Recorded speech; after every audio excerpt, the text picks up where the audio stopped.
சென்னை தியாகராய நகரில் சாலையை கடக்க முயன்ற நபரை வேகமாக வந்த சொகுசு கார் மோதியது தொடர்பான சிசிடிவி காட்சி வெளியாகியுள்ளது. அதனை பார்க்கலாம்.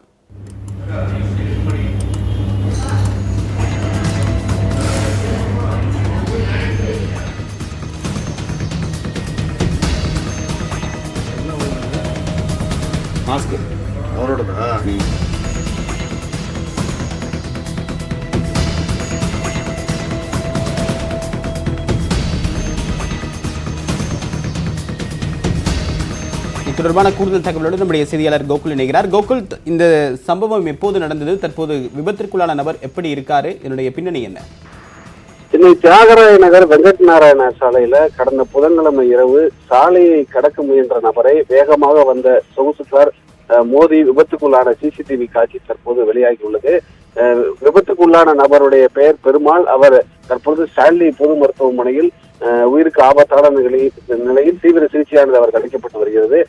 நேரடியாக அந்த சிசிடிவி காட்சியை பார்த்தாலே தெரிகிறது. சாலையை திடீரென அவர் கடக்க முயன்ற போது அதிவேகமாக வந்த அந்த சொகுசு கார் விபத்தை ஏற்படுத்திய இடத்தில் நிற்காமல் வேகமாக தப்பி ஓடக்கூடிய காட்சியும் அதில் பதிவாகியுள்ளது. இதுவரை இந்த வழக்கில் யாரும் கைது செய்யப்படவில்லை என்பது மற்றொரு தகவலாக உள்ளது.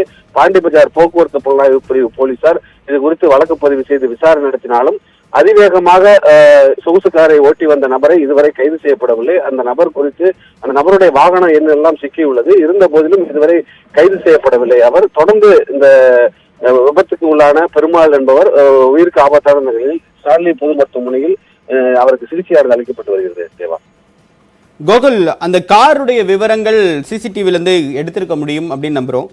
அதோடைய யாருடைய கார் அப்படின்றது அடையாளம் காணப்பட்டதா? அந்த கார் எங்க இருந்து எந்த பக்கம் போச்சு? அதோட எவ்வளவு வேகத்துல அந்த கார் பயணிச்சது? சிட்டிக்குள்ள இவ்வளவு வேகத்துல ஒரு கார் பயணிக்க அனுமதி உண்டா?